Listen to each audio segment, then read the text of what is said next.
say to yourself, I am more than my physical body. Because I am more than physical matter, I can perceive that which is greater than the physical world. I deeply desire to expand, to experience, to know, to understand, to control, to use such greater energies and energy systems as may be beneficial and constructive to me and to those who follow me. I deeply desire the help and cooperation, the assistance, the understanding of those individuals whose wisdom, development, and experience are equal to or greater than my own. I ask their guidance and protection from any influence or any source that might provide me with less than my stated desires. I do not know all the answers to the questions about reality. I do not claim to know the ultimate truth about life. I seek that which has been made hidden as a part of a family of explorers of consciousness. I am the void one.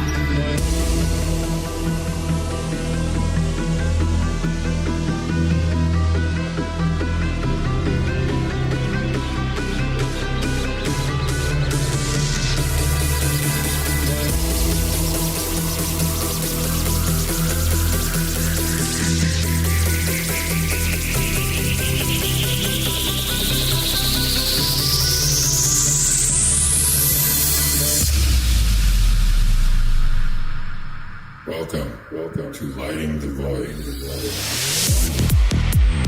Oh, broadcasting live from a shack on a hill in the Mossy Creek bottoms of Cane Creek, Arkansas. This is Lighting the Void live here on the Fringe FM.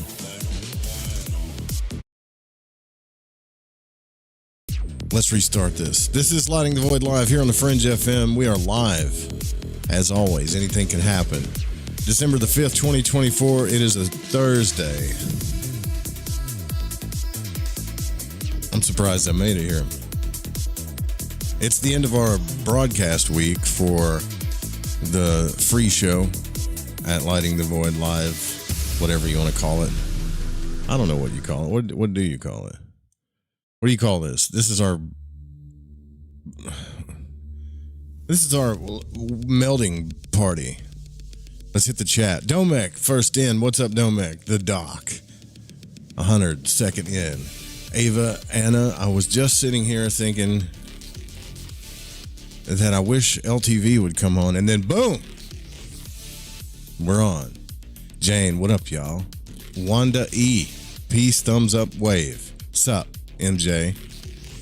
Hi, Susie. What's up, Dutchie? Melders, Sudi says, what's up, Grant? Sir Wolf, howdy. Yes. You know, we're going to get back into the information here. Lots of information. You know what was cool that came from the 80s?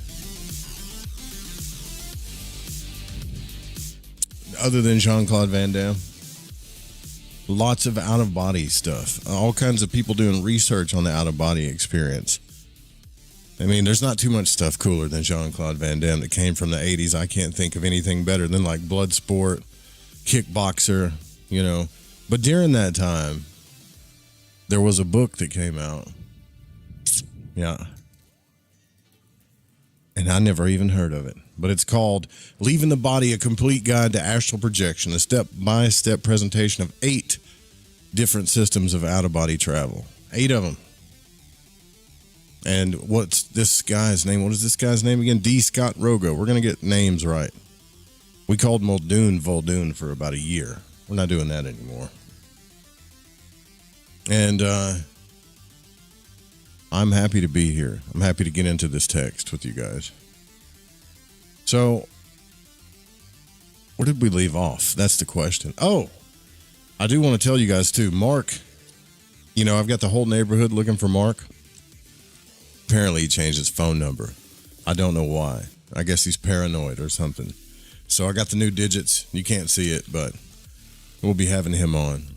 Yes, and he did have, 4 NDE, 4 out-of-body experiences. Shot 8 times. This guy's stronger than Tupac.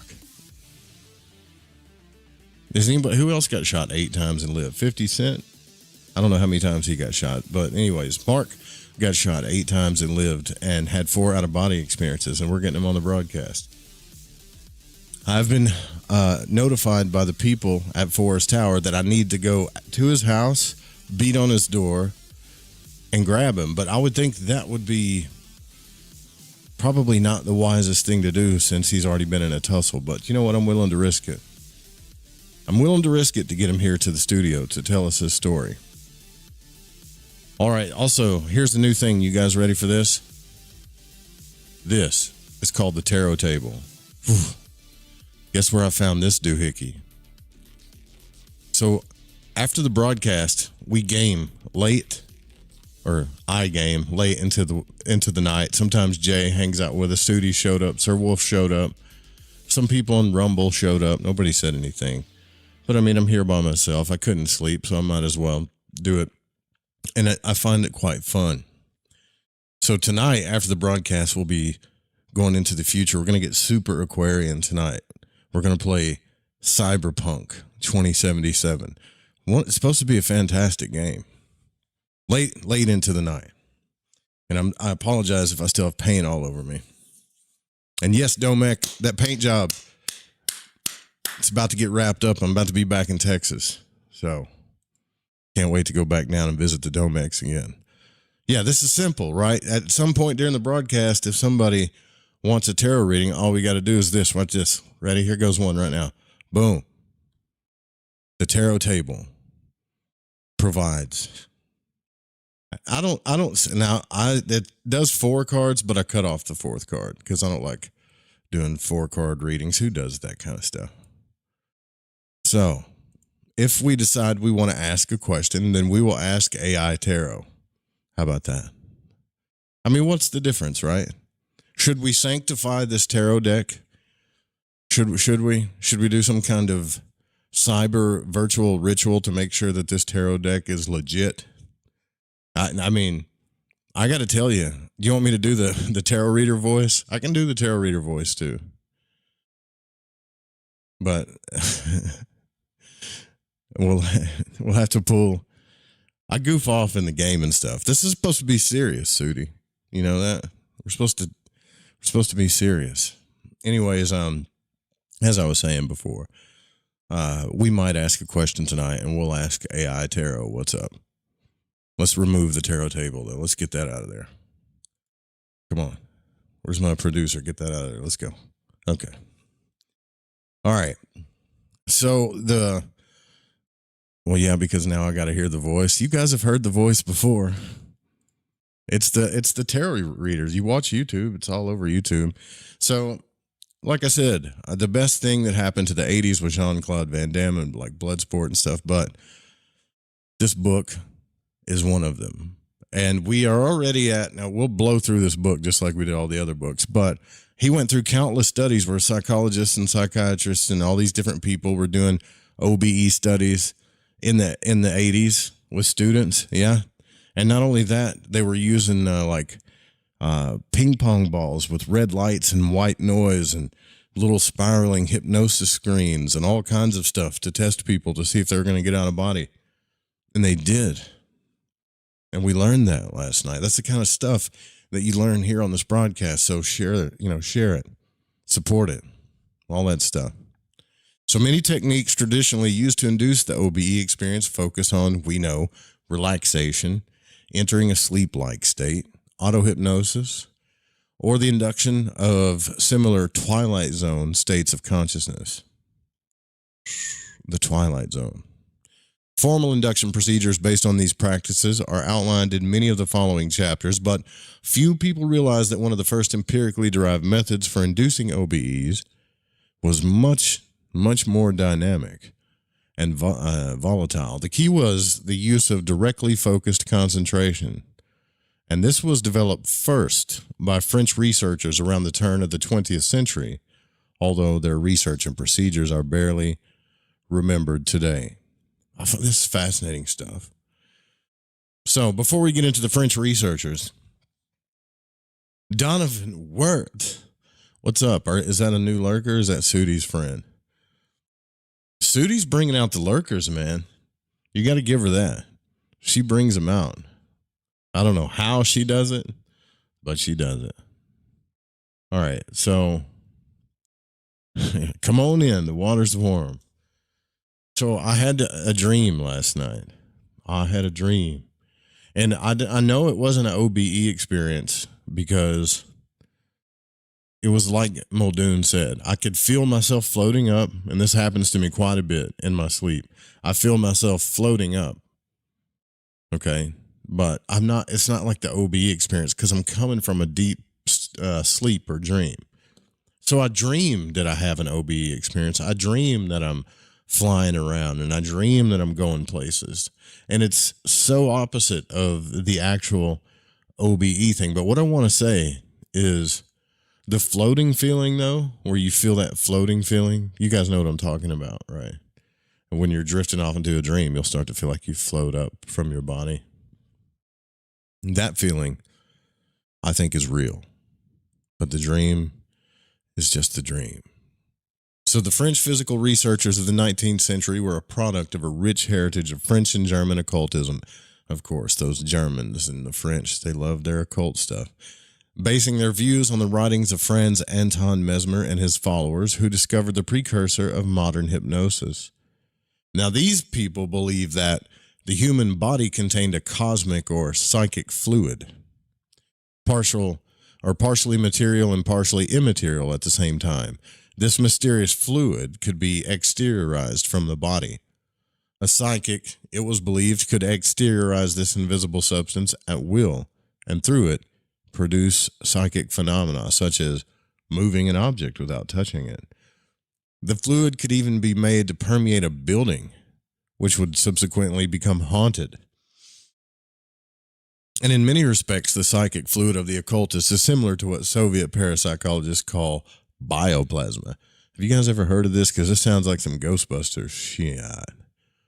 Have you ever heard of bioplasma before? Or this fluid?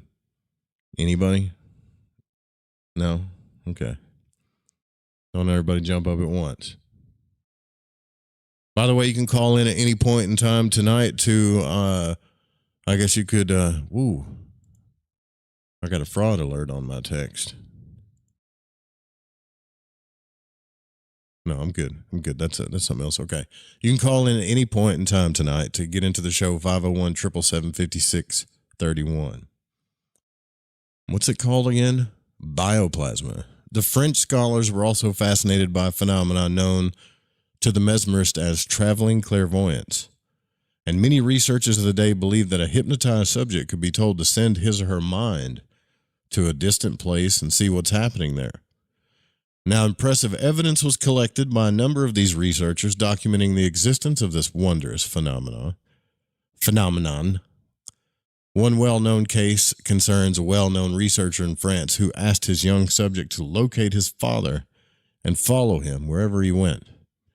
The lad found his father walking the streets across town and entering a house of questionable repute. On checking the accuracy of the report, the subject's father admitted that the boy's observations were correct, and then begged the experimenter never to conduct such an begged the experimenter never to conduct such an experiment again. You know why? Because Daddy was being promiscuous. That's what it was. Can you find? He's like, I need you to follow your dad. See where he's going. So he's got one of those dads, right? That's not very faithful or loyal. Okay. So the guy just follows his dad. Whose house is he going into, and why is he unloosening his tie? So the guy goes back and begs him not to do it again. Let's see. The natural outgrowth of these observations was the belief that the body consisted of not only a physical organism, but a fluidic double that could be exteriorized and travel about as a disembodied apparition, taking the human consciousness along with it. And notice again how similar this is to the belief of many of the Soviet researchers that we each house a semi-material bioplasmic body. So soon, many French psychic investigators were designing tests to prove this etheric double's existence. Now, we know it's real. I just never heard it called bioplasma before. Right? That's a first for me. So the most systematic work along these lines was conducted by Hector D'Urville. Now, this guy was a hypnotist, and he was a general secretary of the Magnetic Society in France. A keenly critical and innovative researcher, he did much to demonstrate objectively the existence of the fluidic double. How could you do that objectively? Then he began publishing his findings in a series of detailed reports and papers that first appeared in 1908. We got to look this stuff up, man. This book is full of gems, man. Y'all want to conduct the tarot and see if this is real? Let's do that. Let's pull out the tarot table. Is it real? Or you want me to do the voice? Now we're going to do a 40 card reading here, but this time we only have 3 cards. I don't have any oracle cards, okay? No, for real though. Let's see if this is real. Boom. Is the fluidic body real? This bioplasma thing. Death, 5 of Pentacles reversed, King of Wands. I don't know. Y'all interpret that. I'll keep reading. So, most of his experiments were conducted in D'Urville's own home. Yeah, because I don't think he probably got any, he probably didn't get any funding, And for one series of tests, he and a colleague hypnotized a female psychic.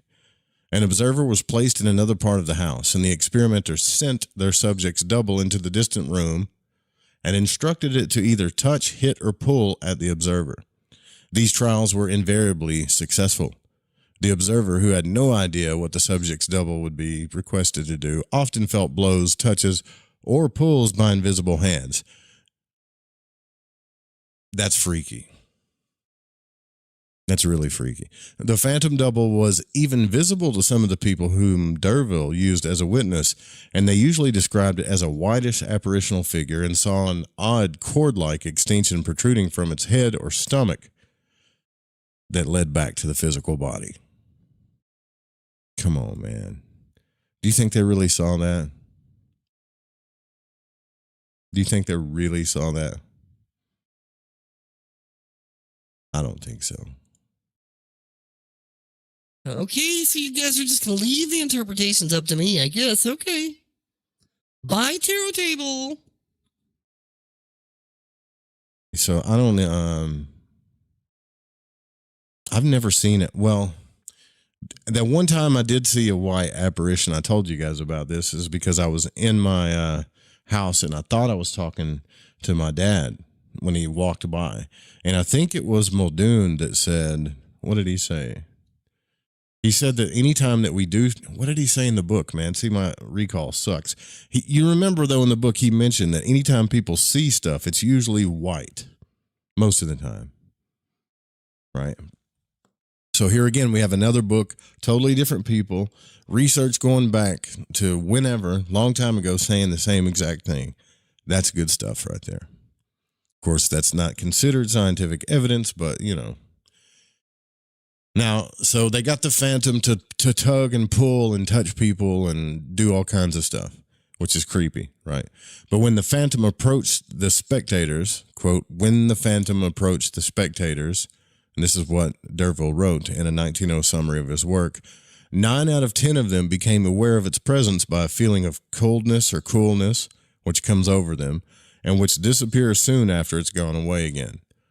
And some perceive distinctly a sort of breath, which somewhat resembles that felt when standing near an electrostatic machine in operation. So you feel that kind of weird, staticky breath feeling, I guess.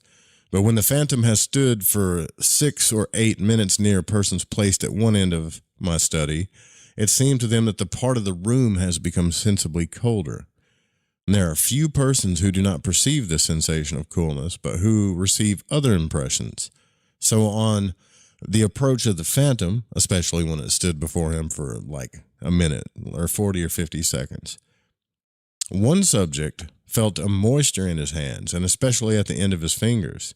And if the phantom remains longer, this moisture spreads to the upper part of his body. Others will start feeling a slight trembling or a sort of shivering, which is curious without being disagreeable. That sounds like what all of the ghost hunters feel, isn't it? When they do their ghost hunting? It's cold over here, man, or I don't feel good. I don't feel right. It's probably just somebody out of body. They don't even know what they're doing. He has here's some of his writing here and his research. Let's read it. I caused the double to be projected, and when it seemed sufficiently condensed, I asked it when it could to strike more blows on the table.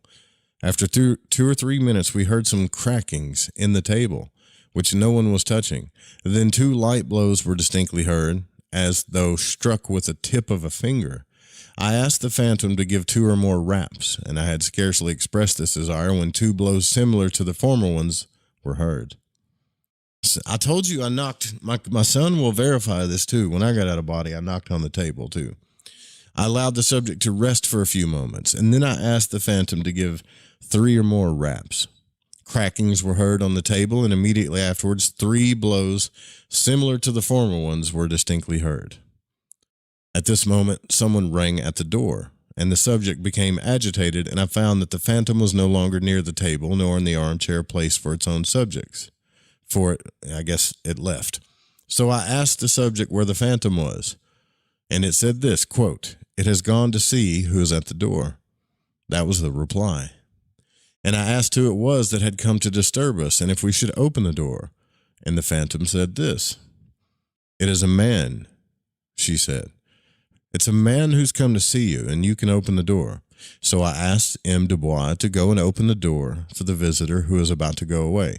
And sure enough, it was Dr. Radet, who came to bring a manuscript. He was shown into the study where the experiments were taking place. The phantom had returned to the chair, but was disorganized, and the subject was innervated. What does that mean, innervated? Why don't they just say, we woke her up? I calmed her and then tried to condense the phantom. When this appeared to be sufficiently accomplished, I asked it to approach the table and give 2 raps. After 2 or 3 minutes, crackings were heard in the table, and then 3 raps were heard as though struck with the fleshy part of the fingers of the open hand. The subject was innervated and afflicted by the presence of the new witness, with whom she was not acquainted. Fearing a nervous attack, I woke her gradually. I guess innervated meant something different. I woke her gradually with the usual precautions. Though somewhat fatigued, she was in good physical and mental condition. Look, I don't know if I believe all that. I mean, it's weird to say that because I've done this myself, by myself. But for that many people to be around, and then they say they saw a white apparition with a cord stuck to it, and then they're talking to this thing, telling it to knock on the table 2, 3 times, 4 times. I'm not saying it didn't happen. That's just if it did, that's pretty damn impressive. You know. Yeah. So, another French researcher of this same period was Dr. Charles Lancelin. This is insane, man. We had no idea this much research was being done on this stuff. A physician and a keen student of occultism and psychical research, he shared D'Urville's concepts about the fluidic double and even worked with some of his colleague subjects. Lancelin, however, believed that the projection of the human phantom could be brought under volitional control. And because he did not feel that hypnosis was essential to its exteriorization, he began systematic research on the self-induction of the phantom double. Lancelin eventually produced a 559-page volume called Méthodes de dédoublement personnel. I don't know, man. I can't speak French. I know we got Canadian listeners. You guys got to help me with that. Can I highlight this? Maybe. How do you say this in French? Yeah, I'm gonna drop this in chat. Dédoublement, Methodist dédoublement personnel. Who cares, man? Whatever. In which he reports his research, theories, techniques for astral travel. The book also discussed many of the techniques taught with the oral traditions of France's many occult circles, and their publication caused quite a sensation. Lancelin felt that astral projection was both a science and an art, and that many a priori conditions must be met before one could learn to leave the body. First of all, one must have the correct temperament for the experiments. Temperament, according to Lancelin, might be defined as a physiological state produced by the predominance of an element, organ, or system in the human body. So a person with a nervous temperament was considered the best suited for self-inducing OBEs. Again, who else told us that? Hey, we're doing real research here now, man. Like, we're doing real research. Who else said that? A nervous person was the best person to induce out-of-body experiences. Not someone super calm and mellow, but a nervous person. Person's, it's got the tick. Muldoon told us that. Today, we might say that a person with a nervous temperament is someone who is suggestible. In other words, they got a weak mind.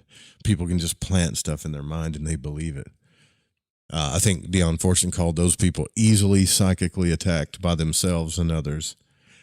Prone to hypnosis, easily absorbed by nature or in creative endeavors, keenly aware of information cued to him or her from the environment, sensitive to the people around him or her, and especially to information picked up through various modes of nonverbal communication. Now, although the term neurotic would not be an apt translation of what Lancelin meant by nervous temperament, perhaps maybe the right thing to say would be highly sensitive and reactive to people and the physical environment. That might do the phrase more justice. Wouldn't it be crazy if it was like, guess what, man? Only neurotic people are the best at getting out of body. Ava, am I saying that? Ava, have you ever called? You've called in before, right? Nervous. I thought it would be the opposite. Yeah, me too.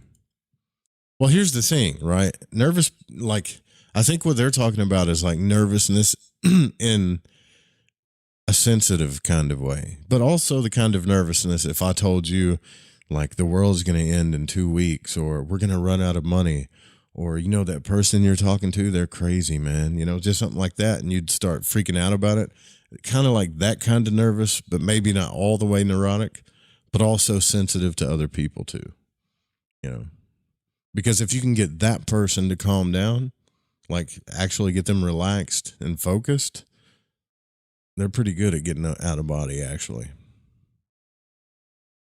Now, this may sound all very abstract, but it's really not. Here's an example of this type of willing. So once I was visiting with a New York psychic who had successfully demonstrated the ability to move small objects with her mind. Bullshit. She had even been filmed producing these effects. Very fine motion pictures were taken of her moving small vials across a countertop in her kitchen. Now, when I asked her how she did it, she explained that it was a matter of will. She focused on the object she wanted to affect, and with all her might, willed it to move. Now, this process of willing went on until she lost all awareness of her physical surroundings, and she began to merge with the object. It sounds like the movie Phenomena, where, what was it? John Travolta was moving that pencil going, it's just a communication, Now, at that point, only she and it existed, and she could move it just as if it were an extension of her own body. And this is what Lancelin meant by dynamic willing. I got to pull a tarot on that one. Okay, you haven't called in. Okay. I got to pull a tarot on that one, man. Like, you know what I mean? Did this lady really move stuff with her mind? Like, boom. Let's see. Boom, boom, boom. Let's get some cards going up here. I'm going to say no with that reading.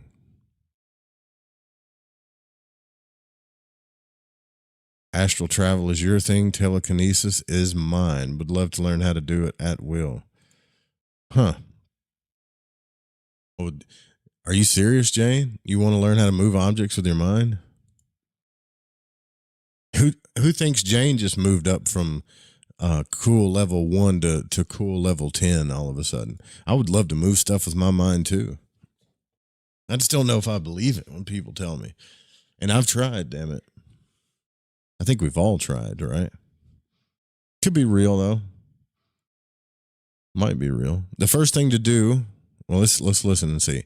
So, Hereward Carrington, a serious student of astral projection and a psychical researcher of some note before his death in Los Angeles in 1958, was also one of the few scholars familiar with Lanceland's work.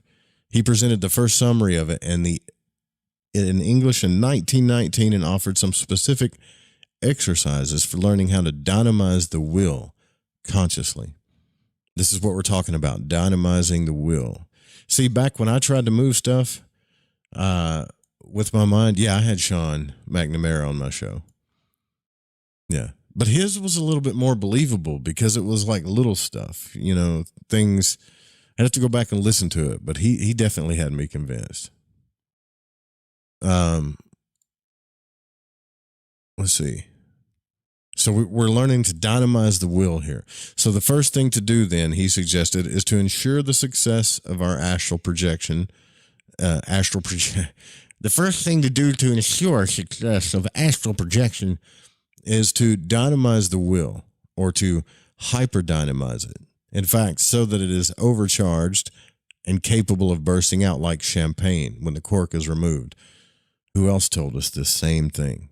Muldoon also told us the same thing, didn't he?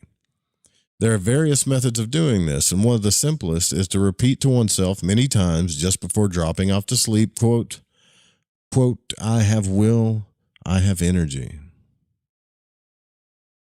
Really? That's what I do before I go to sleep. I just lay down And I say, I have will, I have energy. I have will, I have energy. and anybody that's like sleeping around me, they just, you know, they don't get upset or anything because it's totally normal, right? Now, this must be kept up until sleep actually supervenes and memory is lost. Then one may think of the next day's work clearly, in detail, and make up one's mind not to deviate therefrom, even under great pressure and temptation. And this will give the subconscious will a force that nothing can equal. That's all you got to do is do the affirmations until you fall asleep.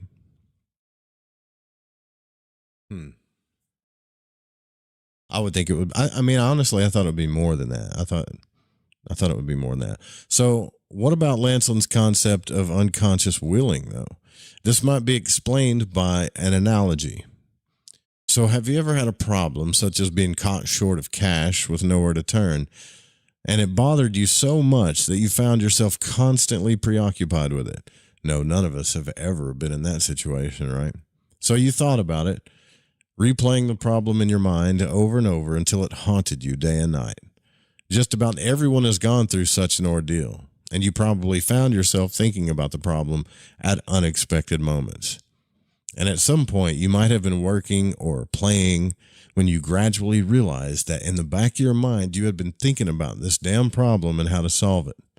Now, this is what Lanceland meant by unconscious willing.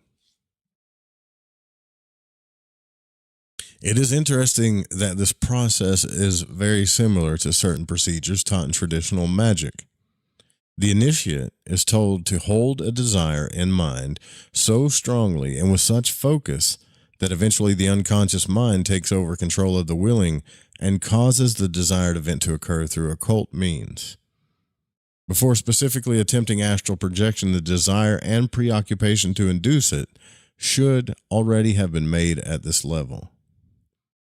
This type of focused, unidirectional willing is really not as arcane as it might sound. It's pretty similar to the Christian concept of dynamic prayer. that through fervent desire and faith, changes in the world will occur through the intermediacy of God. So according to occult belief, these changes can occur directly through the action of the will. Nonetheless, the techniques of dynamic willing and concentrated prayer are really very much the same. The desire must become all-consuming on all levels of the mind. That's it. You just gotta get obsessed with it. And I think that's actually pretty true because my first real like etheric projected OBE, I was obsessed with that stuff, man. I've told you all that story a million times, but these instructions are actually training exercises at which the student should become adept before the actual attempt to astral project is made. After one has successfully learned the techniques of dynamic willing, the second phase of the program is the process of loosening the double from the physical body. That's when that begins. And this is how it's done. Sit down in a comfortable chair or lie in a bed and go over your entire body in thought. Focus on each inch of the body with all your might and will that the double detach itself at that point. Try to feel, not merely imagine, the human double detaching at this point. After completing this procedure, focus all your mental energy on the solar plexus or the forehead and will that your mind and double release from the body. You cannot just want it to happen. You must exercise an almost exhausting effort of will. Even if you do not have a classic OBE at this time, it might be a good idea to imagine you have actually left the body, or imagine yourself liberated from the body and travel about your room. Notice everything in detail. You might find that you're actually more out than you believe. To validate the experience of exteriorization, Lancelin suggested a cooperative effort with a friend. Go through the procedure outlined above, then will yourself to your friend's house or room and see if he or she actually sees you. Now, someone who is somewhat psychic might be the best recruit here, but the tip here is to hold the image of your friend in mind at all times while willing yourself to leave the body. Envision the friend's face at the end of a tunnel and project yourself down through it into his or her home. While trying to induce this OBE, have your friend simultaneously focus his or her concentration on you. Now, this might help draw you to the person.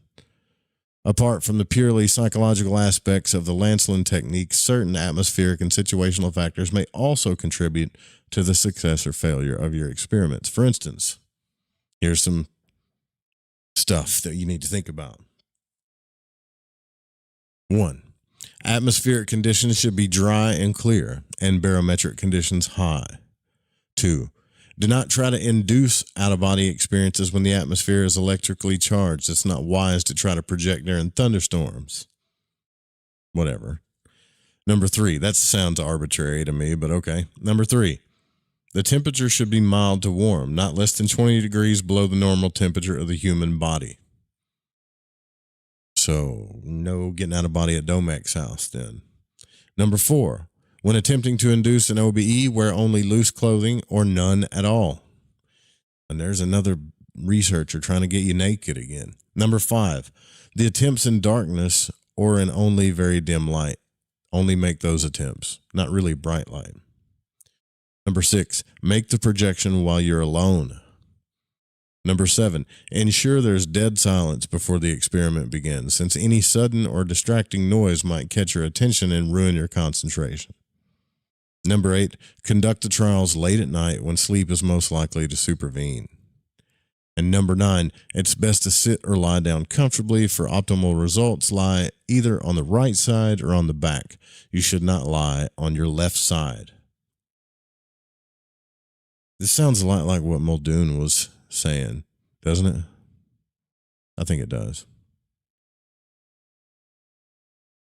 According to Lancelin, astral projection is a difficult matter that one should approach slowly and cautiously. It was his belief that the out-of-body experience could be used to explore unseen dimensions of time and space, and that one should be both mentally and spiritually prepared for the experience. He basically took an occultist view of the out-of-body experience. A view that, as suggested before, may not be correct. However, there is no doubt that Lanceland's techniques were the most advanced of his day and were based on the writings and practices of lots of Francis's greatest occultists. His own work had verified many of these techniques, and they should be taken seriously. The techniques and prerequisite conditions discussed may strike the reader as rather arbitrary. Yeah, they kind of do. I said that word exactly. But one must remember that Lanceland based his views on years of empirical observations and experimentations.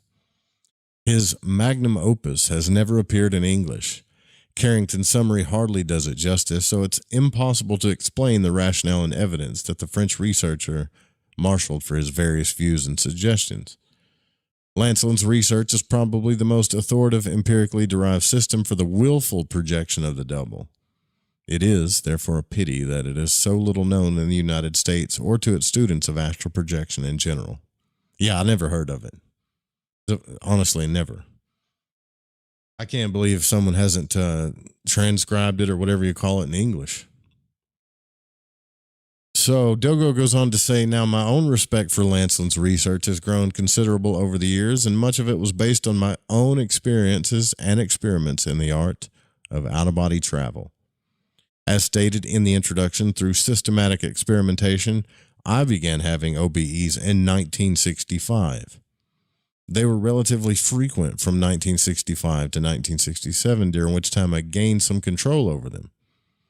Now, thinking about it in retrospect, many of the conditions surrounding my out-of-body experiences were consistent with Lanceland's views. For instance, they usually occurred under those conditions that he believed to be favorable for astral projection during warm weather, when I was nearing sleep, at times of utter stillness, and so on. So my projections also occurred when I was either on my back or my right side. In fact, I found that I could abort an OBE by flipping to my left side. Just why this should be so, I have no idea, but it's uncannily consistent with what Lanceland talked about.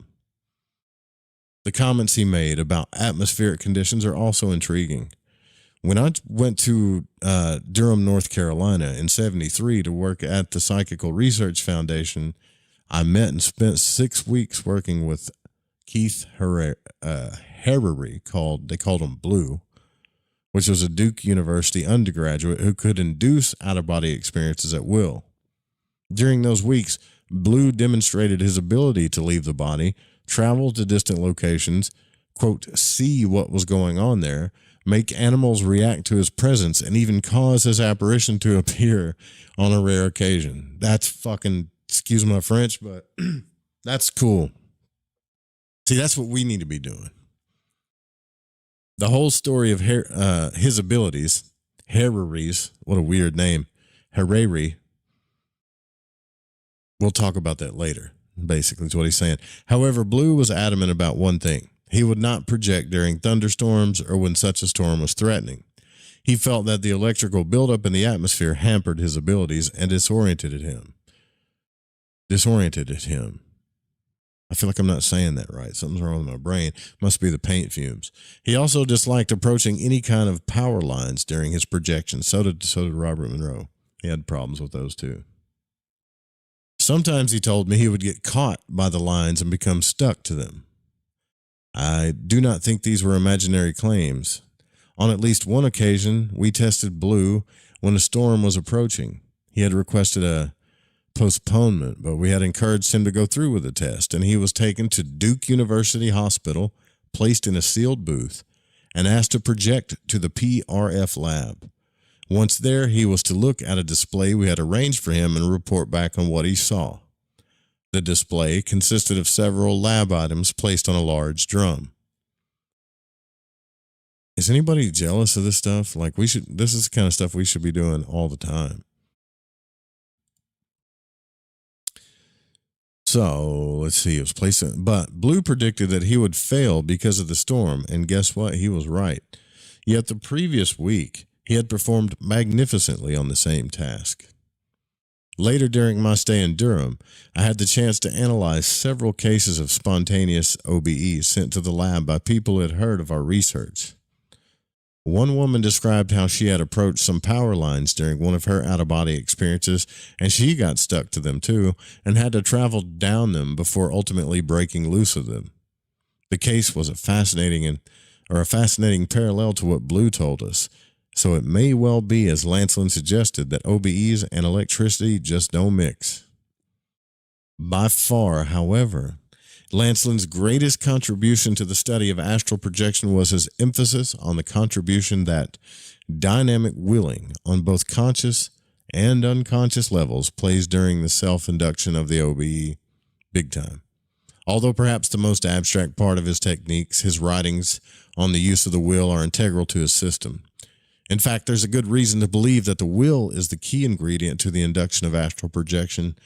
And it's kind of funny, too, that the will is the key ingredient to ceremonial magic, or magic as a whole.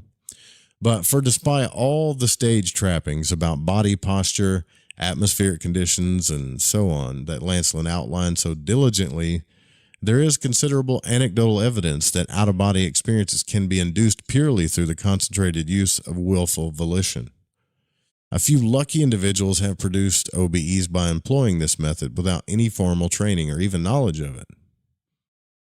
William James, the great American psychologist and philosopher, published one such case in 1909 while he was teaching at Harvard University.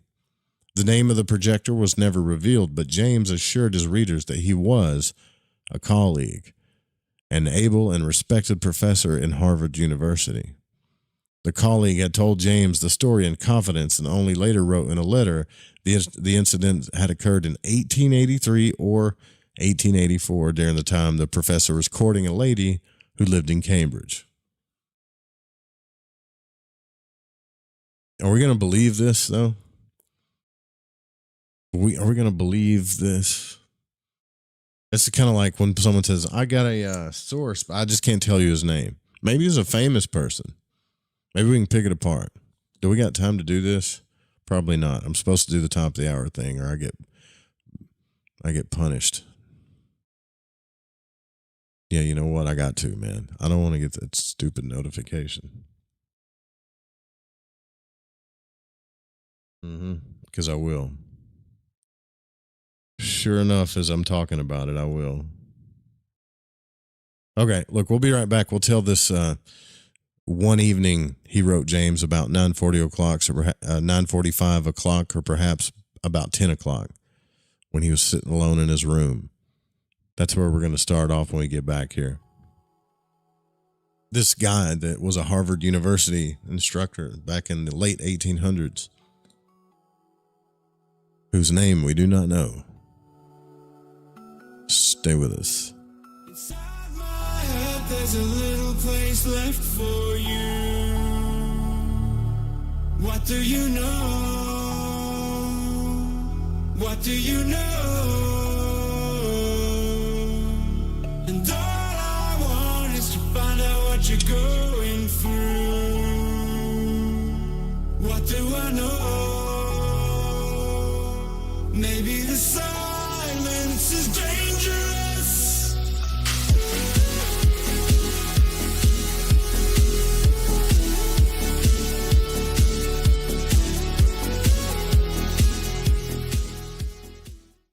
So, you love talk radio? Then you'll love TalkStreamLive.com. TalkStream Live is always on, 24/7 with the best streaming talk shows. Find your favorite talkers and discover some new ones. It's free, readily available online or on mobile with any smartphone or tablet. Finding your favorite talk shows all in one place has gotten a whole lot easier. Just go to TalkStreamLive.com. Be sure to download the free apps from Google Play or the iTunes App Store.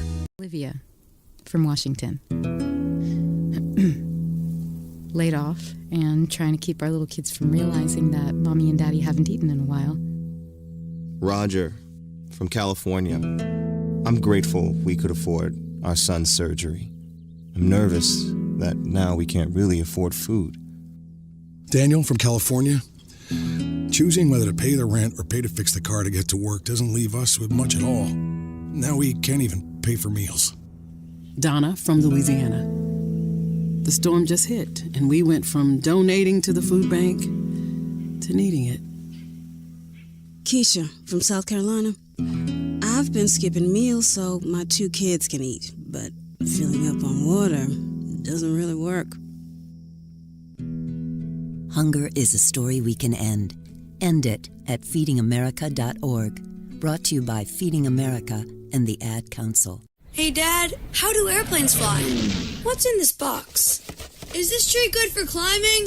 How are babies made? What does this thing do? Kids are curious about everything, including guns. Talking to them about gun safety in your home is a good first step, but you can do more. Always keep your guns locked, unloaded, and stored separately from ammunition. Safe gun storage saves lives. Learn how to make your home safer at endfamilyfire.org. That's endfamilyfire.org. Brought to you by End Family Fire, Brady and the Ad Council. Are you intrigued by Paranormal Talk Radio? You'll love the new Paranormal Radio app from TalkStream Live. You'll find a great selection of talk shows covering UFOs, ghosts, strange phenomena, and much more. Download the Paranormal Radio app now and start listening to the very best in paranormal talk entertainment, including the network you're listening to right now, the Paranormal Radio app. Free in Google Play and the iOS App Store. Have you ever wondered, what do the stars say for me? Or, will the next month or the next year be more favorable? How about, are our 2 signs compatible? Each month at the new moon, you can ask these questions live with me, your astrologer psychic, Mary DeCina, along with host of Lighting the Void, Joe Root. Join us at the new moon for Cosmic Conditions. We look forward to working with your energy. Every new moon at 7 p.m. Pacific, 10 p.m. Eastern, right here on Fringe FM. From the afterlife and into your life, this is Art Bell, and you are listening to Joe Roop and Lighting the Void here on the Fringe Stupid FM. commercials. I'm so... Why do we have commercials? It's 2025. Oh my God. Please drink from both cups and tell us which one makes you smaller. From the Kingdom of Arkansas, you are listening to Joe Roop and Lighting the Void here on the Fringe FM.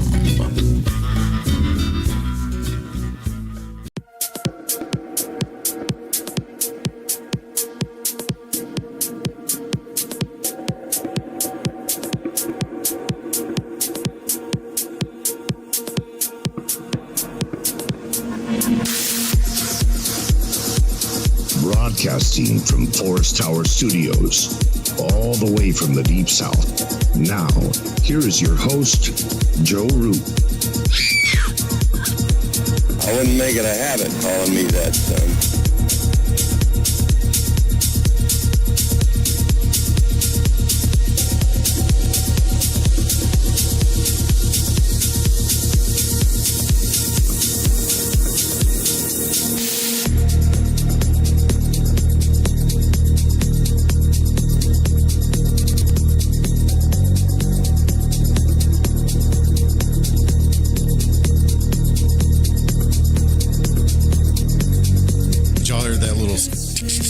Static thing, yeah, that's my processor not being able to handle everything that's happening.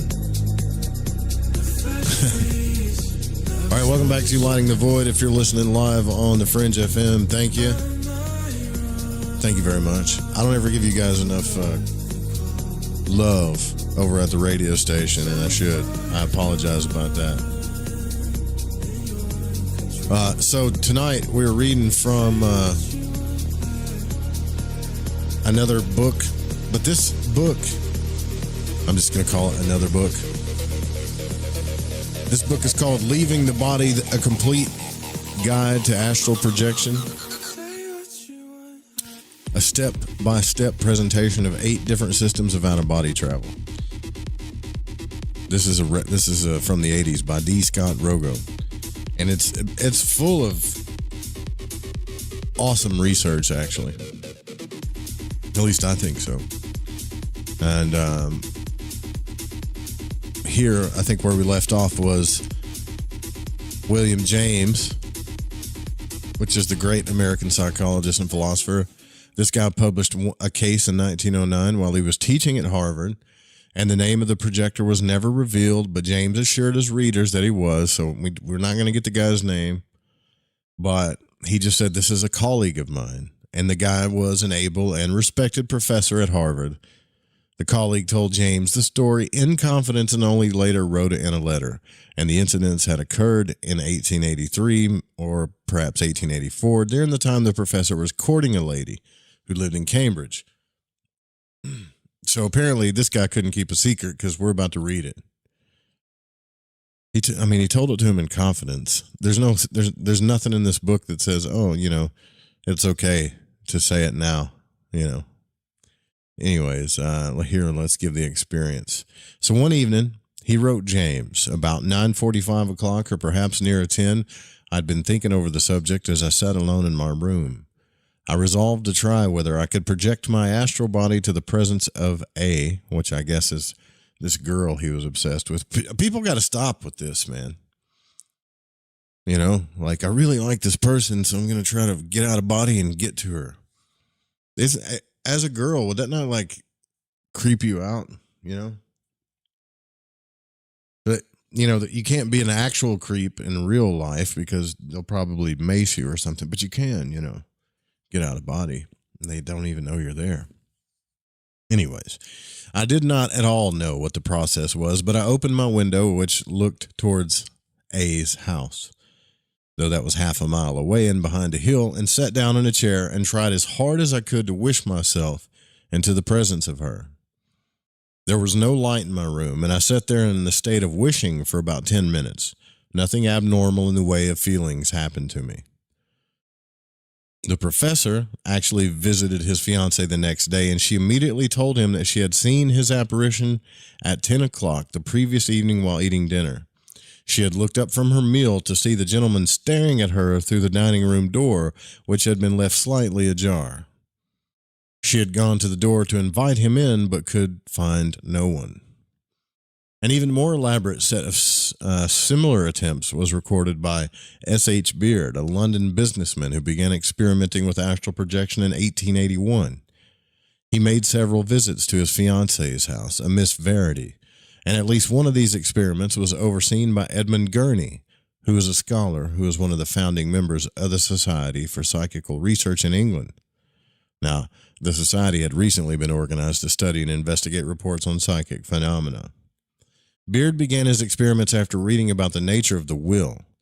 He seemed to grasp intuitively the role that focused your will, or the willing, contributes to astral projection. As he wrote later, quote, having been reading of the great power which the human will is capable of exercising, I determined with the whole force of my being that I would be present in spirit in the front bedroom of the second floor of a house in which slept two young ladies. These were Miss Verity, age 25, and her 11-year-old sister. They also lived in London. I think we heard about this one before. The test began on Sunday night in November. Beard seated himself in his room and concentrated his mind on the Verity home. The young woman knew nothing of the experiment. Beard concentrated with all his might and fell asleep with no conscious recollection of having accomplished his purpose. The following day, he visited the Verity home and learned for the first time that he had been successful. The elder Miss Verity told him that his apparition had suddenly appeared in her bedroom the previous night. She screamed in shock, awakening her 11-year-old sister, who also saw the apparition. Miss Verity later wrote that the incident was too vivid to be ever erased from her memory. You guys going to go on a second date with that guy? Anybody? What if a girl did this to you dudes? Would you go on a second date with her? By the way, I astral projected into your room. What's up, Why We Blaze TV? Why We Blaze TV. Beard found that he had been successful the next day when he visited the Verities and learned that his apparition had been seen in the hallway of the upper floor of the house at 9:30 at 12. Miss Verity had seen the apparition once again. She woke up in her bed when the apparition suddenly appeared, entered her room, walked up to her, stroked her hair, and then disappeared. Beard made his final attempt on March 22nd of 1884. Once again, he focused all his concentration on the Verity home and then fell asleep. At the same time, his apparition appeared across town. It is unfortunate that Beard conducted most of his experiments right before falling asleep and usually had no recollections of his projections. However, the critical December 1st experiment is a notable exception and confirms much of what Lancelin was discovering in France at the same general time. In this instance, Beard's act of will was so intense that he actually experienced himself at the distant location. This impression was so vivid that he genuinely felt himself as the apparition while remaining simultaneously aware of his paralyzed body back home. It does, yeah, I think that did happen in Twilight. Nothing, in my opinion, Twilight was one of the worst films that ever existed. Nothing started this whole freaking third-party situations and all of this astrally obsessing over people more than those freaking Twilight movies did, you know?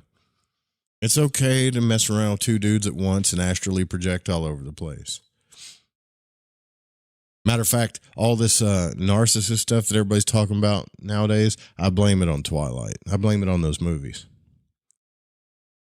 The fact that his apparition was seen by two witnesses on one occasion is a strong, that in the Notebook too, a strong evidence that London businessman really was projecting some aspect of himself to the home of his fiancée. Man, I got to tell you, even me being like an OBE guy, what's up, Johnny? Let's go. What's up, brother? We stream every night, man. Where was you last night? Here's the thing. Even me being like an OBE guy, if I was dating a girl and she didn't tell me, and, you know, suddenly she's like, hi, my apparition's here, you know, or I woke up and she's like stroking my hair or whatever, I'm out, man. You know, we're going to have a talk. Just get that out of the, you know, let's get this discussion out of the way. We can't be doing that stuff. You know, if you want to experiment together, let me know. We'll do it. But don't be surprising me. Earlier in this, we talked about the unconscious willing was defined as an all-consuming desire to attain a certain goal. So think about how much you had to be thinking about it to do that. This concentration must be so persistent that it becomes ever present in the mind. And it could well be that this type of concentrated yet peripheral type of concentration is also necessary for the projection of the double. In Beard's case, his desire to project to his fiancée was sparked by his study of the human will. It's likely that he became obsessed, that's the key word, obsessed, with projecting his phantom to Miss Verity while before he actually made his first attempt. So his willful effort to project to her was only the consummation of a more general level of willing.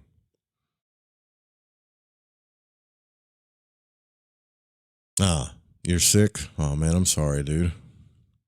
Sylvan Muldoon, who we've already talked about, probably America's best-known astral projector, was in full accord with Lancelin on many of these points. We know from his autobiography, The Projection of the Astral Body, which he wrote as a young man in the late 1920s, that he learned of Lancelin's work only after having developed the ability of conscious projection. Yet, he, too, discovered that astral projection can result from an act of will. And he emphasized, however, that the most important factor involved was not conscious will. The act of conscious willing acted primarily as a constant suggestion to the unconscious mind, so that it, too, would will the projection. Once the desire to have out-of-body experiences becomes a matter of unconscious and preeminent concern, then, he wrote, spontaneous OBEs will occur naturally. Muldoon called this the passive will. It's also possible that once one has developed the prior ability to project, OBEs may occur spontaneously, specifically through unconscious acts of will. Now, Dogo says, this happened to me in 1977 during a business trip I made to New York from my home in L.A. I was awaiting publication of my first book on the out-of-body experience, my anthology called Mind Beyond the Body by, I think it's 1978, and I was very involved in its study. I do not like to leave my home unattended, so Dave, a friend of mine, moved in to take care of it. Now, for some reason, I was worried about my house during this trip. I was concerned about my mail not being taken in, that Dave was not keeping the place locked, and a host of other things bothered me. I kept dwelling on them all the time, and about a week after I had left home, I began having out-of-body experiences for the first time in quite a while. After going to sleep, I would suddenly find myself back in Los Angeles. I was aware that my body was in New York, and my self-awareness was very different from mere dreaming. And invariably, I would find myself in the hallway of my house, and I would just look around the place for a few moments, make sure everything was in order, and then will myself back to New York. Though these experiences were so vivid and convincing that I told Blue, who was then working in New York, about them. The climax to this rash of out-of-body experiences came on August 22nd. Once again, I projected to my home and decided to see if I could find Dave and make my presence known to him. I materialized in the hallway of the house, entered the spare bedroom where I had suggested Dave should sleep, but saw his brother there instead, and this confused me, and I returned to my body in New York. Yeah, your buddy is that you have house sitting, right? He's probably in your master bedroom, laying in your jacuzzi tub, dirtying up your bed, even though you told him not to. Kind of like Deuce Bigelow did or whatever. When I returned to Los Angeles, I was greeted with quite a story. It seems that during the time I was having my experiences in New York, Dave had begun hearing odd sounds and human groans in the house. On the night of August 22nd, the date when I decided to make my presence known to him, Dave had seen a fleeting apparition shooting through the hallway of the house. This had so frightened him that he had left the house, and I also learned that just as I had seen, Dave's brother had spent the night at the house and had slept in the spare bedroom. I might add that Dave and his brother told me the details before I told them about my astral projection. The mutually corroborative evidence was therefore so strong that I eventually published a report on it. This incident holds several lessons for us. It shows how the unconscious motivation to have an out-of-body experience coupled with a pre-existing ability to experience the phenomenon can lead to spontaneous astral projection. Many of Lanceland's ideas about learning to dynamize the will might well be meant to produce this state of a priori readiness.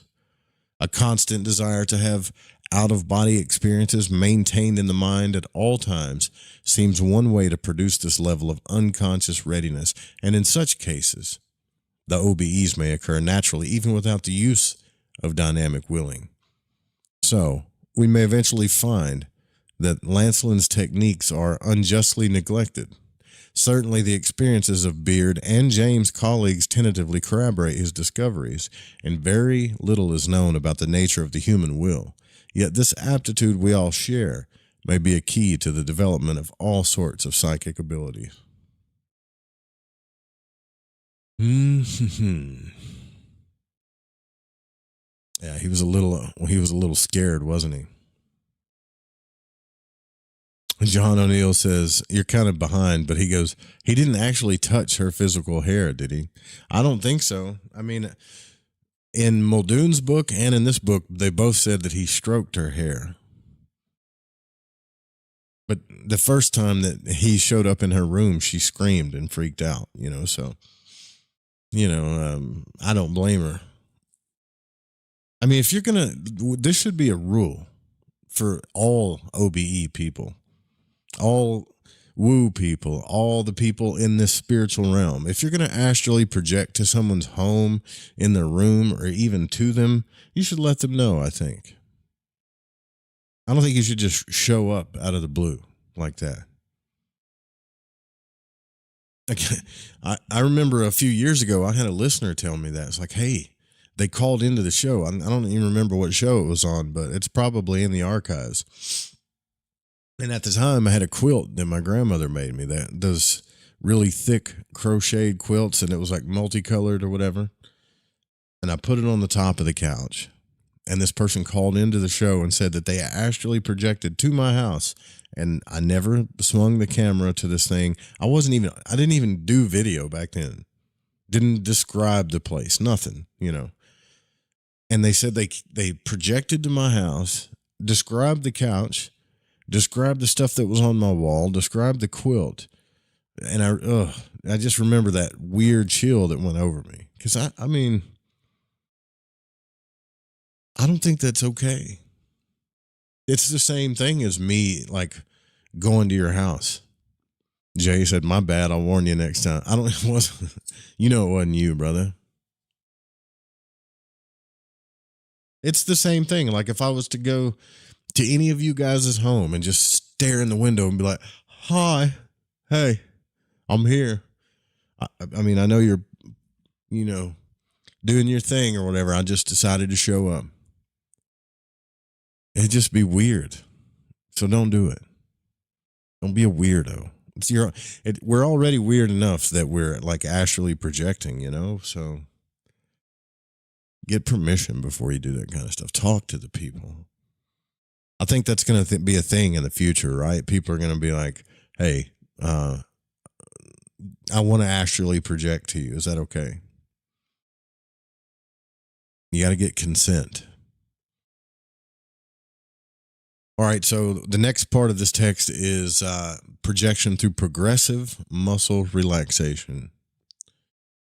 We all know that we got to relax, but this is pretty important too, especially now in this age of stress and anxiety. The psychological and medical establishments are taking a renewed interest in the holistic benefits of relaxation. It's been aptly demonstrated that simple relaxation reduces muscle tension, alleviates anxiety, helps the body recover from illness, and benefits the mind and body in a host of other ways as well. It's no wonder that Dr. Herbert Benson of the Harvard Medical School found in his 1975 book, The Relaxation Response, on the national bestseller list it was, written in plain language, and it extolled the virtues of relaxation and offered uncomplicated formulas by which anyone could learn the art. One subject that Dr. Benson did not touch on was astral projection, yet over the years, many people have induced both spontaneous and willful OBEs by the use of relaxation techniques.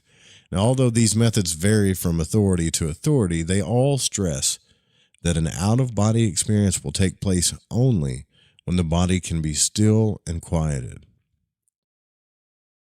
Can you imagine that? What's up, Dutchie? Good to see you, brother. Can you imagine that? Like you suck at relaxing so much that when you finally you decide, man, I really need to relax, and you go to one of these relaxation seminars or whatever, and you finally relax, you just pop out of body. I bet you that happens all the time to people that can't relax. I can almost guarantee it. Like I said before, man, a lot of times we think we're relaxed, but we're really not. We're not at all, And sometimes people that, just can't relax, when their body starts to relax, they get anxious or they get anxiety from it because their body starts to feel different, So the use of some sort of relaxation exercise to induce the out-of-body experience is probably common. It's a very old art, but it makes practical sense. We're literally the prisoners of our bodies, right? So we're constantly bombarded by all sorts of stimuli that register the body's perceptual organs, as well as by, proprioceptive stimuli, sensations that arise from within the body itself.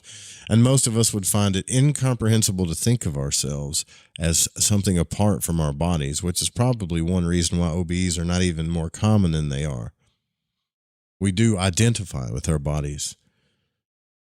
We are so chained to the body, like the devil card, and the pleasures and sensations we receive from it, that we constantly inhibit ourselves from experiencing release from its confines.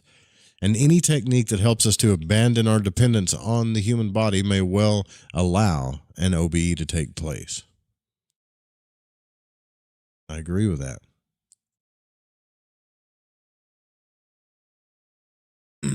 A lot of people say this saying too.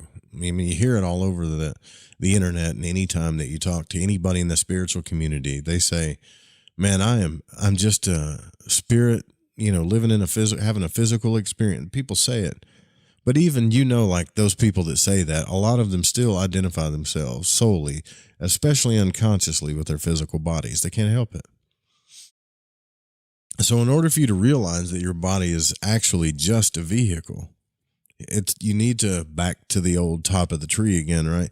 You need to do more than understand it. You need to experience it over and over and over and over again until you get the point. That's just a car that I'm in. That's all it is. Dr. John Palmer of John F. Kennedy University has written that the notion that muscular relaxation may facilitate the out-of-body experience makes theoretical sense because the relative lack of proprioceptive feedback from relaxed muscles may facilitate loss of body consciousness, as shown in what we were talking about before. Palmer successfully used relaxation in part to help his volunteer college students achieve OBEs or something akin to them. The message in all this is that one might not have to force the consciousness to leave the body like usual in order to have an out-of-body experience, as Lancelin taught. You might merely just allow an OBE to take place by working directly with the body more passively. So instead of usurping consciousness from the body, perhaps there might be a way to lower the body's guard so that consciousness can escape from it momentarily.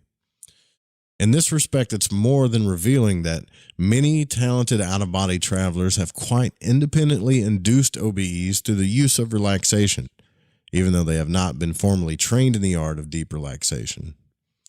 Again, Sylvain Muldoon, for instance, learned that he could induce OBEs just by deliberately stilling the body and reducing his pulse rate. The primary result of this procedure was that he entered into a state of deep relaxation.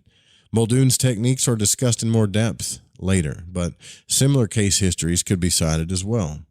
Blue, who we talked about before, for instance, regularly employs relaxation procedures as he prepares to leave the body. With increased interest in the art of relaxation, more and more pop psychology manuals are being written on just how to achieve this calm, peaceful state. It's now possible for anyone to take an hour out of the day and learn the basic techniques. With diligent practice, body relaxation can be learned within a week. Relaxation techniques of all kinds have been around for years, and the ancient yogis taught their disciples relaxation by instructing them to focus full attention on their own rhythmic breathing. Many Christian mystics also focused on the breathing to quiet the mind and body as an adjunct to prayer. And another method for inducing deep relaxation was to repeat key phrases over and over along with the breathing. These methods may seem much more mind-oriented than body-oriented, but remember that mind and body dynamically interact with each other. Relax one, and you automatically relax the other. Not until fairly recently, however, were techniques for physical relaxation formally developed and taught in academic psychology. The first formally developed system was published in the 1930s when Dr. Edmund Jacobson of the University of Chicago issued his book, Progressive Relaxation, which he explained how a state of deep relaxation could be obtained by progressively tensing and relaxing each of the body's muscle groups. I have an audio, too, called The Art of Relaxation, where I do 3 or 4 different ones, audio-guided relaxation stuff, if you like that. And, if you like the sound of my voice and you want to relax, I think it's free, grab it. If you hate the sound of my voice, it's not going to work for you. Progressive self-relaxation became a popular psychological tool in the 1950s when Dr. Joseph Wolpe of the Eastern Pennsylvania State Psychiatric Institute showed that many phobias could be cured by teaching patients to remain relaxed while envisioning the objects of their fears. Although Jacobson codified and formalized the practice of progressive muscular relaxation, he really did not invent it. Progressive relaxation of the body by working with the major muscle groups has been around for years, and the primary virtue of Jacobson's specific exercises is that they help the subject to achieve a sense of deep relaxation, or at least appreciate the feeling of such calm. This depth is reached because the subject is constantly forced to compare the effect of relaxation to that of tension as he or she contracts and releases each muscle group. Lots of people relax and meditate, but not all of them end up having out-of-body experiences. And obviously, progressive muscle relaxation is only the first step to conscious control of the OBE. So inducing a state of progressive muscular relaxation, or PMR, should therefore be used as a state into which you must enter before actively willing an OBE to take place. Specific instructions for this combination of PMR and dynamic willing are given later. There are two different methods one can use to induce this form of deep relaxation. The first, you just lie down comfortably and you mentally go over the procedure, and the other is through the use of taped instructions. But the simplest way to approach PMR is, of course, through mental exercise, and there are various ways to broach the basic technique, but the following step-by-step program will accomplish the requisite task of getting you deeply relaxed. And the way you go about relaxing is, however, just as important as the exercise themselves. So before beginning, keep the following points in mind. Find a comfortable place to begin. Use a chair, bed, or couch. As you begin, do not tense your muscles to the point of cramping them. Just tighten them. Count slowly to 5 and then relax for a few seconds, maybe 10 to 20 seconds before working with the next muscle group. Focus all your attention on the feeling of tension and then release. Do not allow your thoughts to wander. Keep focusing on the specific part of your body you're working with. Remember that PMR is a mental as well as a physical exercise. Make sure that you tense and release each muscle group 2 or 3 times. And while tensing each muscle group, try to keep the rest of the body still and quiet. Pretend that your whole being is located in that part of the body that you're working with. Now, although this is not formally taught in many programs, it might be wise to inhale as you tense, hold the breath while you count, and exhale as you release. Authorities disagree about whether your eyes should be open or closed, but I would recommend keeping them closed. If you're working with your eyes open, a darkened room might be suggested. And then he goes on to do this thing. Now, there's very few manuals that explain how to return to a normal state of mind and body after going through this technique, but one idea might be to begin stretching your arms and legs a few times while you're lying down. So if you find it difficult to follow something like this, you might make a tape to verbally guide you through the exercises. And for best results, it helps if a female voice is used for men and a male voice used for women. The speaker should use a steady, almost monotonous tone. That's perfect. I can do that. I have a pretty monotone voice. I've tried to have range in my voice, but it just doesn't come out, Pretty monotoned. The speaker should use a steady, almost monotonous tone as though reading a hypnotic induction procedure, and the voice should be soft and soothing. A steady and neutral noise in the background will facilitate the effect.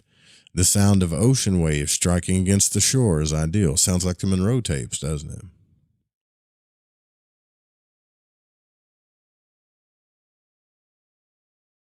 Pretty sure we understand relaxation. But of course, mere relaxation isn't going to propel you out of body, but it could happen. And special procedures must be used to facilitate the out-of-body experience. Self-suggestion is the best bet, but only after you've already become an adept at entering into a deep state of passive muscle relaxation.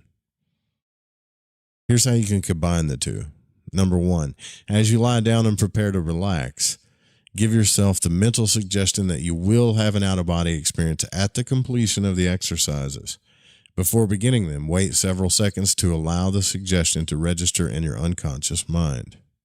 Number 2, as you relax each muscle group and exhale, will that your mind or mental body release at that specific point.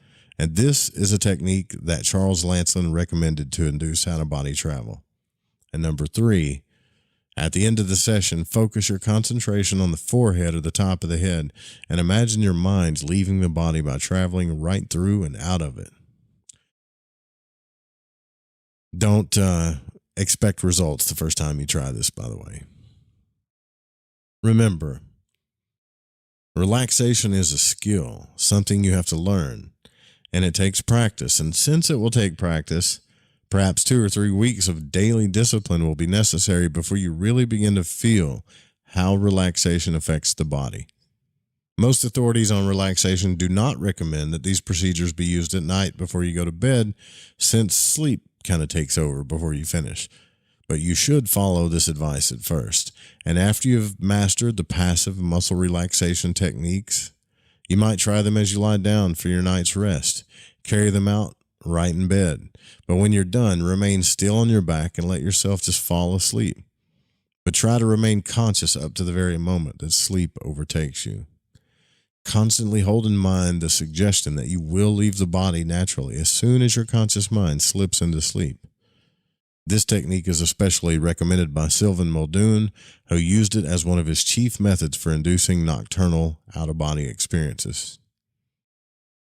Now, how are you supposed to know when you're beginning to have an OBE, or at least on the right track?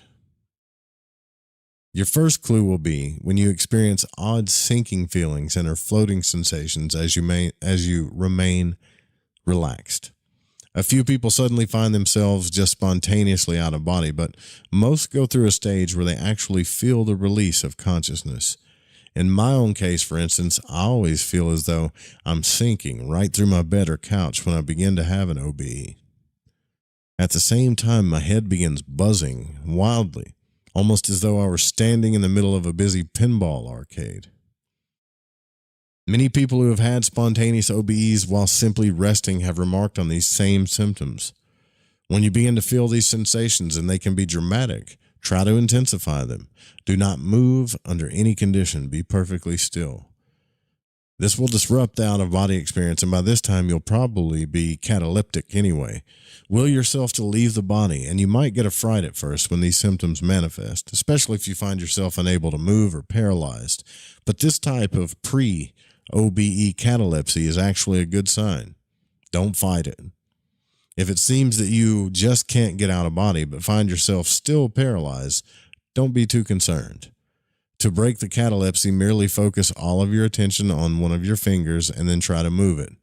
The finger will invariably move, and this minor breach will overcome the catalepsy. Man, I was a lot happier when he was talking about the research, although this stuff is important. Again, I'll tell you guys, Booma, what's up, Booma?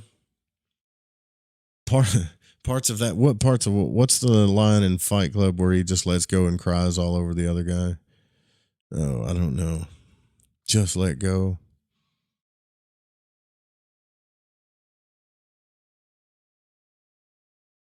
No more of those special private times, Joe. Well, when you do the sleep paralysis thing, when you become paralyzed, it's okay. Even if, I like what he said there, because even if you don't get out of body, a lot of people will panic because they're not getting out of body, nothing's happening, they're still paralyzed. That's really the time you want to learn to relax. Like right when you're paralyzed, just relax even more. You should feel kind of happy, actually. I don't want to judge it, but it'd be cool if you felt kind of happy. And just keep relaxing. One of two things are going to happen. You're going to fall asleep, or you're going to start the vibratory process. And once the vibrations start, just chill. Just let it. For me, it felt good. The vibrations felt good. It felt pleasurable for me. And then, it would kind of peak. It would start real slow, and then the vibrations would peak, and then they would come down. And that's when I had my OBE. I didn't just project myself out. I just laid there, and the vibrations peaked, and then they kind of came down, and then I just sat up on the couch. But I made sure that when I sat up, I didn't stop. Like, I just kept moving forward, because I used to, when I try to get out of body, I'd sit up and I'd get caught in the couch and stop, and then try to move or whatever. But you just sit up slowly, but I don't want to say slowly, at a medium pace, at a slow medium pace. Just sit up after the vibrations go down. It's not going to feel any different than if you were in your body sitting up. So don't expect it to feel different at all. because it's not going to. It didn't for me.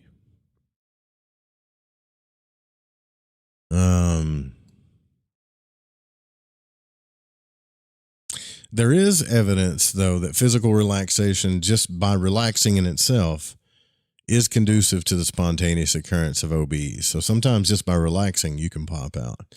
When Celia Green of the Institute of Physical Research in Oxford, she started surveying the general public about the OBEs in the 1960s. Several of her informants reported that their OBEs occurred when they were meditating, relaxing, or even doing passive muscle relaxation exercises.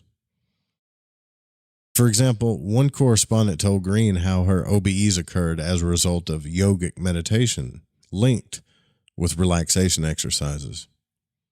Her techniques was to still each part of the body without the use of specific tension or relaxation procedures. She said this, quote, "I had to lie down on the floor," she wrote, "in a fairly warm atmosphere, not cold, and concentrate on putting my whole body to sleep. Breathe deeply 2 or 3 times and just let my body completely go. I would start on my little toe of my right foot, and when it was asleep, the next toe, and so on up my body, and finally my eyes, commanding my body to go to sleep.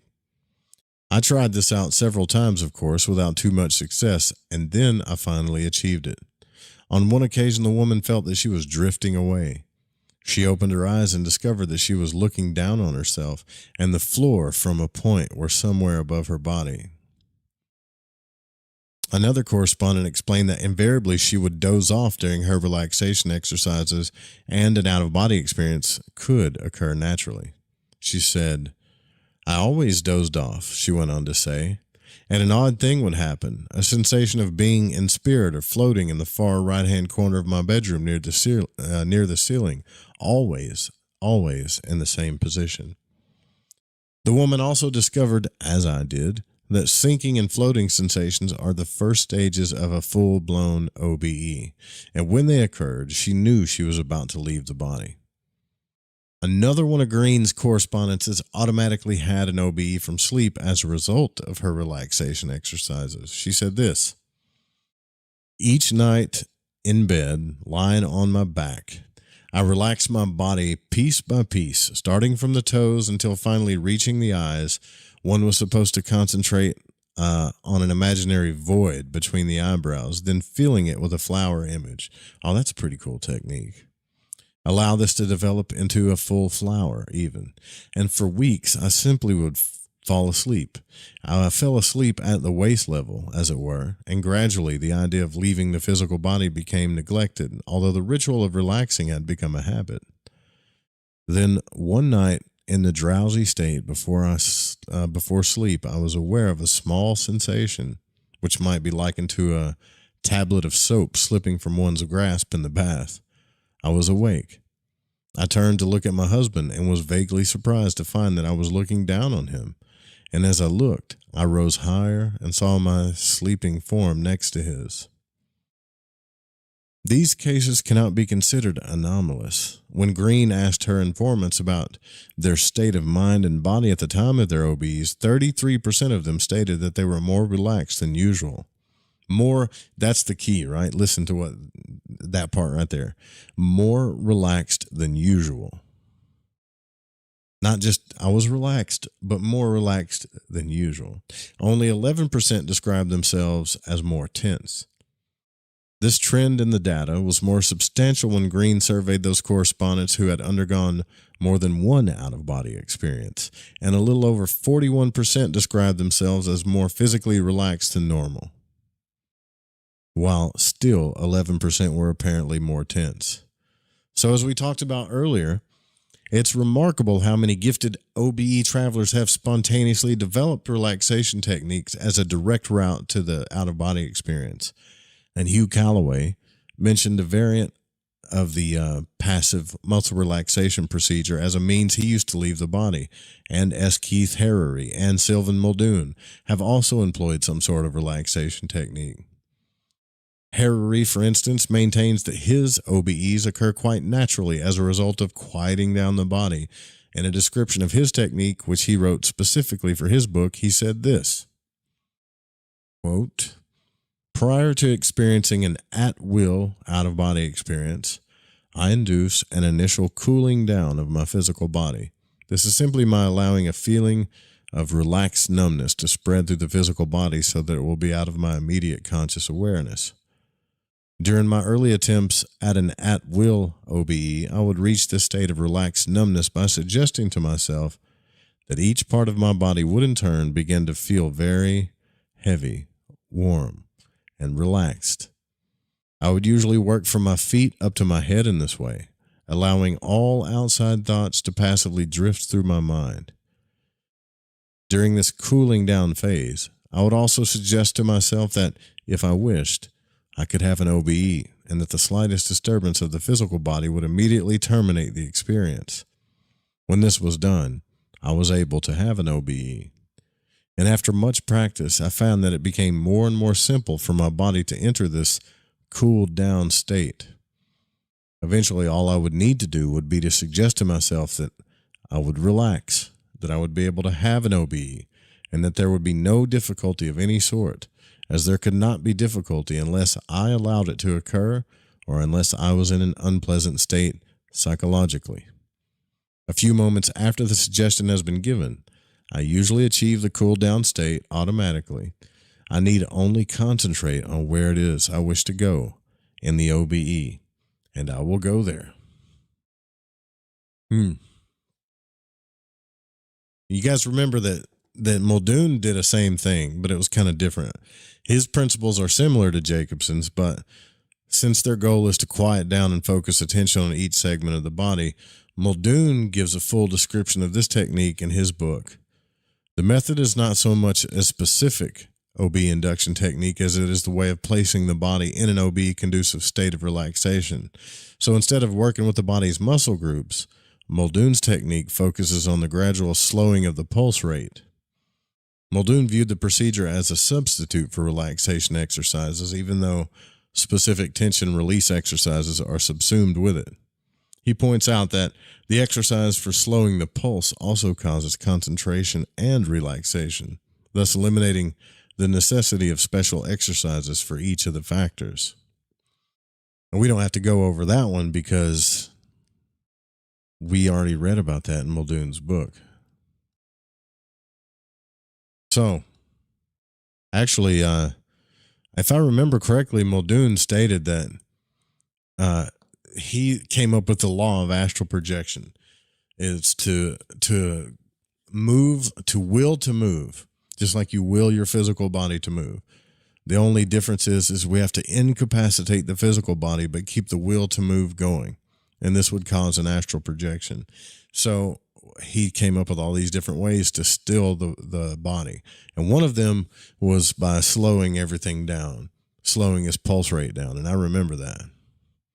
Dutchy says, this is how the Silva method does it in the audio. Tense, relax all parts. Yeah, that stuff's been going. I mean, I have that in my audio relaxation thing too. That's been around for a long time. But it is simple, but sometimes it's not that simple. Like I've got friends that they claim that they just cannot relax. They can't. They state it with their mouth. I can't relax. I just can't. But I don't believe that. Like it may take some time. It may take some practice, but you can relax if you want to, if you really want to.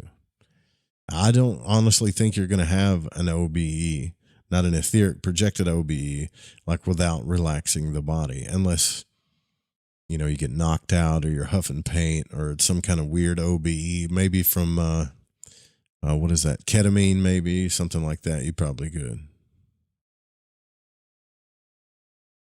Shit, we got to roll.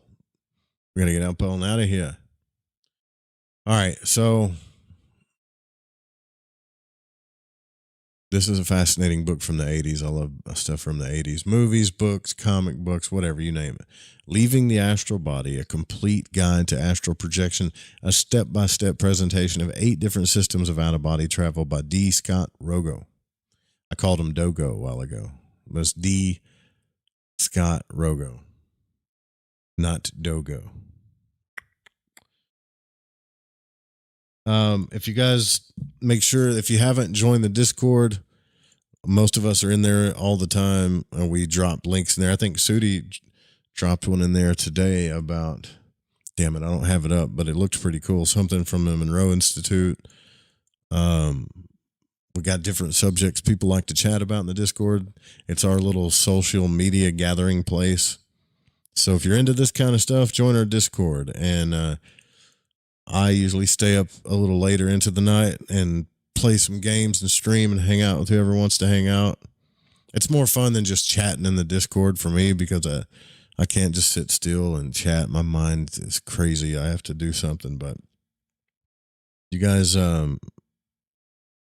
thanks for coming out tonight. I appreciate it. Thank you all that have supported the broadcast. I love you. I appreciate you guys so much. Make sure you go to ltvpodcast.shop. Check out the merch. And if you got some merch, send us your picture. Yeah? Jay, I know you got a hat, bro. You should send a picture of you wearing that thing, brother. Anyways, yeah. We're going to roll out, I think. Oh, yeah, we got to go. Now, y'all. Sweet dreams.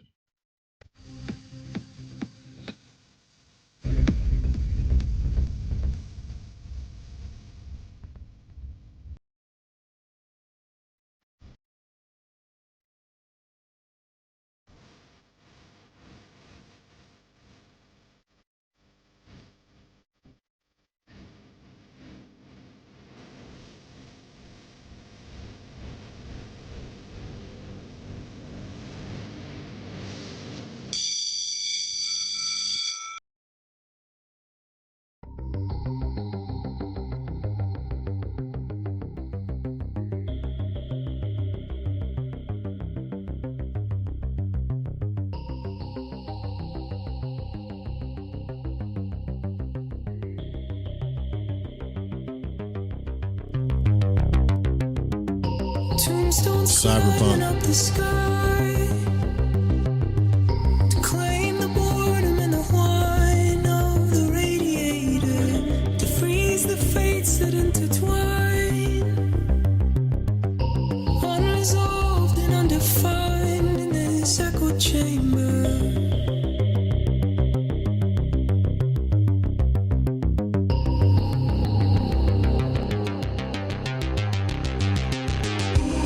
You've given up the ghost. Just like Lazarus, you know there's an operator, some strange passenger inside. To that strange power I'm resigned like an iron anchor.